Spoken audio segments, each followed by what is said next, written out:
Rublo, yen, dólar, euro, peso, real, rupia. Contante y sonante. Bienvenido, Federico Jurkovic los saluda desde Montevideo. Aquí comienza nuestro espacio de economía con Florencia Cremonese. ¿Cómo estás? Bienvenida, Florencia. Todo muy bien, muchas gracias. El tema. Este martes 8 de enero anunciábamos en el segmento informativo, justamente en órbita, que el dólar había tocado piso de la banda de flotación en Argentina el pasado lunes.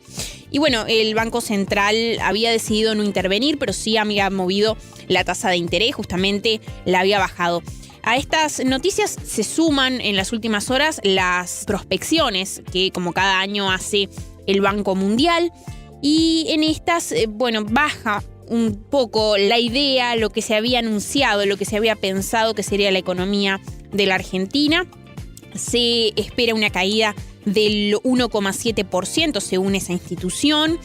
Y bueno, los efectos esperados de esto son una desaceleración, una disminución aún mayor del consumo, de la inversión y del empleo en ese país.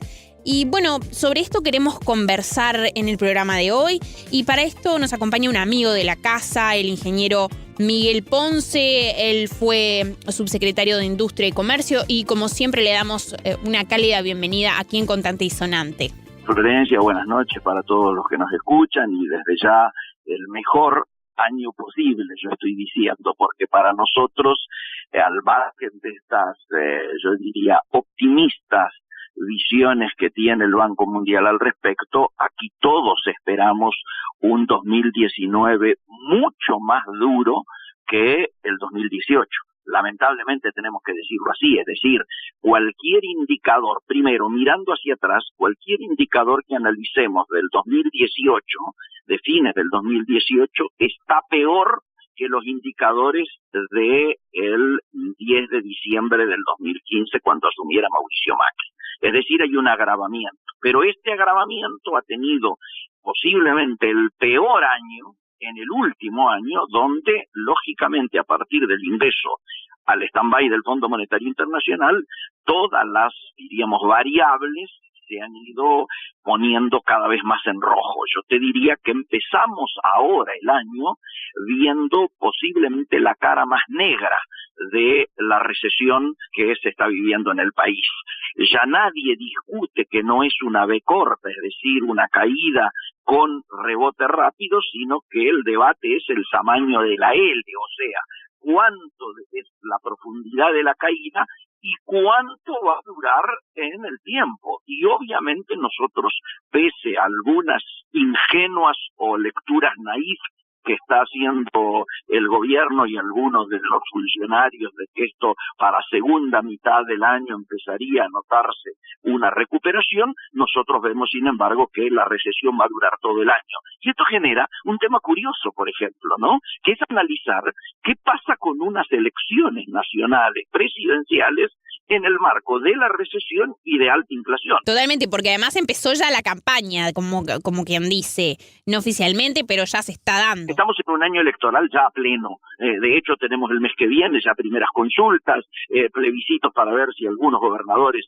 pueden aumentar la permanencia de sus periodos o reformar las constituciones para tratar de ser reelectos, etcétera, etcétera. Pero también empiezan los, diríamos, pronósticos de cómo va a ser el año. El Banco Mundial da una caída que para nosotros es el piso. En general, todos estamos coincidiendo de que la caída del PBI va a andar alrededor del 3%. Es decir, porque venimos con un arrastre del año pasado en términos recesivos que se profundiza en este enero, porque además se profundizan las demás variables. Si vos mirás, el presupuesto del 2019 establece que la inflación rondaría el 23%. Nosotros estamos pensando que como piso va a estar en arriba del 30%. ¿Por qué?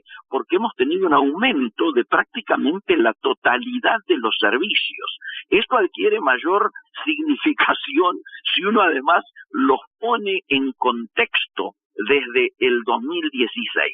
Para que tengan idea y no se asusten, diríamos, con la grosería que son los números que van a escuchar, le digo que desde el 2016 la variación, por ejemplo, de la electricidad, de las tarifas eléctricas, ha sido del 3.624%. Las del gas natural, el que llega no solo a las casas de familia, sino a las industrias, ¿no es cierto?, productivas, 2.401%. El agua corriente, el agua que se toma, el agua que se usa, 1.025%. Los peajes han aumentado en la Argentina en las rutas, 1.118%. El tren aumentó arriba del 601% y colectivo, los buses que usan mayoritariamente la gente para ir a su trabajo, para trasladarse, 494%. Toda esta inercia inflacionaria obviamente no ha podido ser parada. Es decir, no es que nosotros decimos ya hemos controlado la situación. Ahora, también, lógicamente, en esta Argentina, donde prácticamente hay dos monedas, ¿no es cierto? El dólar está en la cotidianeidad de la gente, ¿no es cierto? Pasa también a ser un ingrediente de análisis de qué va a ocurrir. Y vos bien lo decías al comienzo, el dólar ha permanecido tranquilo estos primeros días, a partir precisamente de que las tasas están elevadas y de que la recesión misma es la que frena los aumentos que pudieran darse en estas variables. Ahora, estas altas tasas, que por supuesto ayudan a anclar el dólar en un año electoral, son lapidarias para la producción. No hay actividad productiva que pueda resistir tasas del 60% de promedio como son las que estamos teniendo, que cuando vas a descontar en el interior un cheque, esto significa arriba del 100 o cercano al 100, con lo cual las empresas pymes no pueden lógicamente financiarse, hace que hayamos pasado de una situación de destrucción de puestos de trabajo y de fuentes de trabajo que a esta altura ya asusta. Te doy un solo número.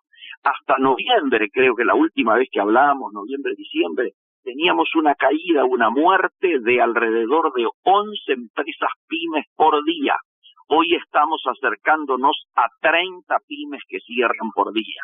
Y esto es una situación muy difícil porque, lógicamente, no solo estamos hablando de, diríamos, empresas que hacen ruido cuando cierran por los nombres que tienen y por la dimensión que tienen, sino que acá está habiendo un permanente goteo de puestos de trabajo que van desapareciendo, y esto ya inclusive muchos lo catalogamos como un industricidio.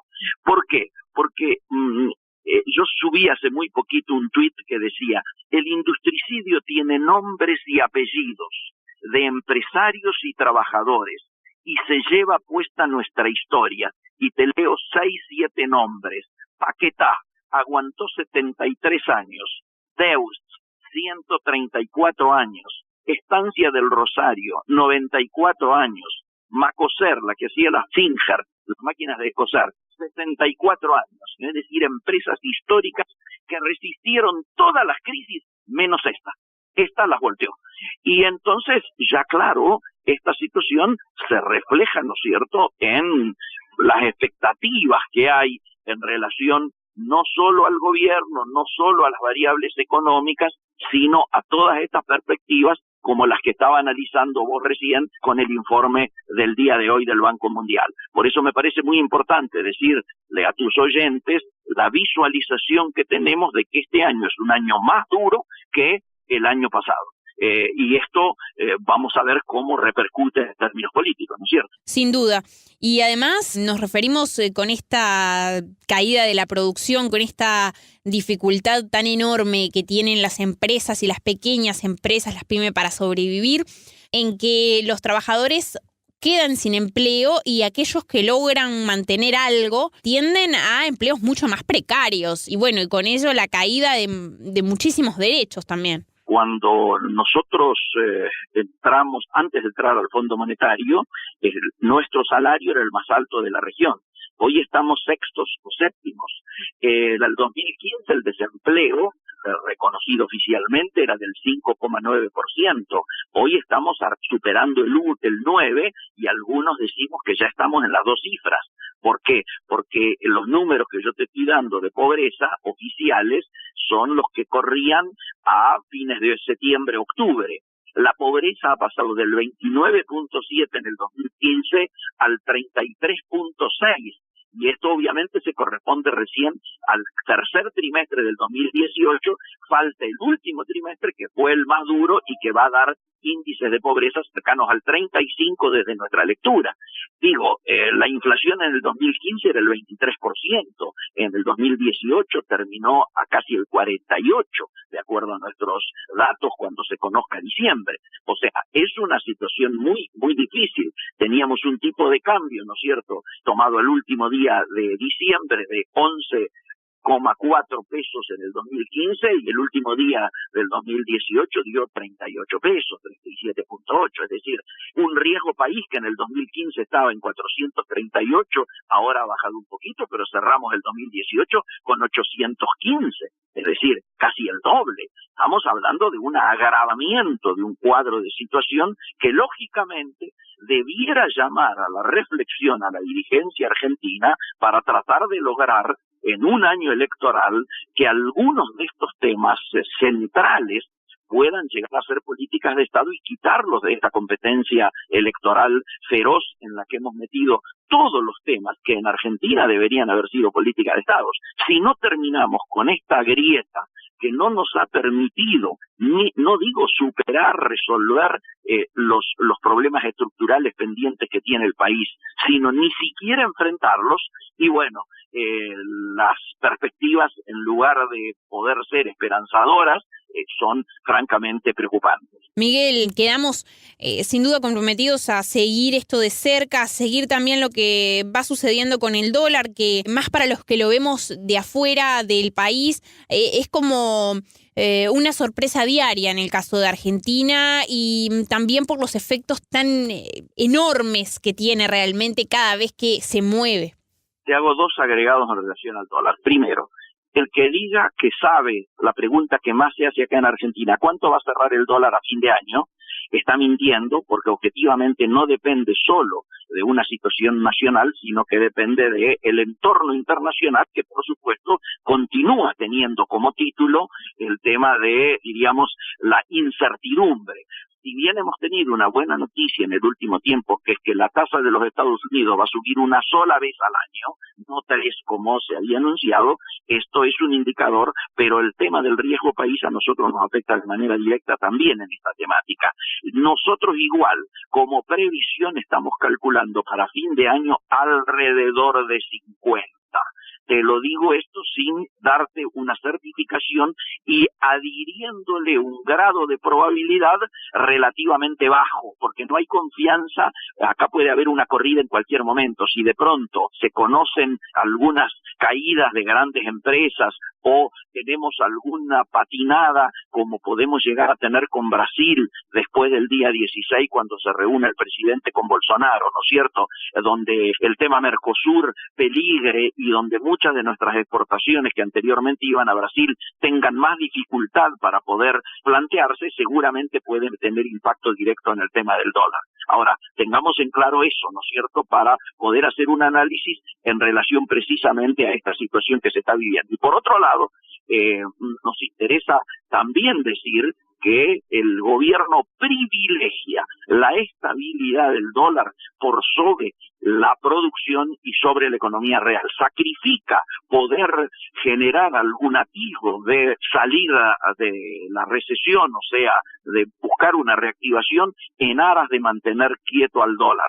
Esto es un tema que muchos de nosotros discutimos en cuanto a que sea una elección sensata, ¿no? Sin duda, Miguel.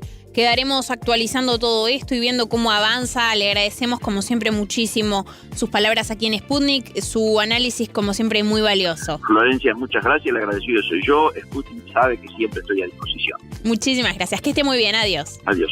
Bueno, Florencia, habrá que estar atento. Muchas gracias. Muchas gracias. Fue un gusto. Contante y sonante.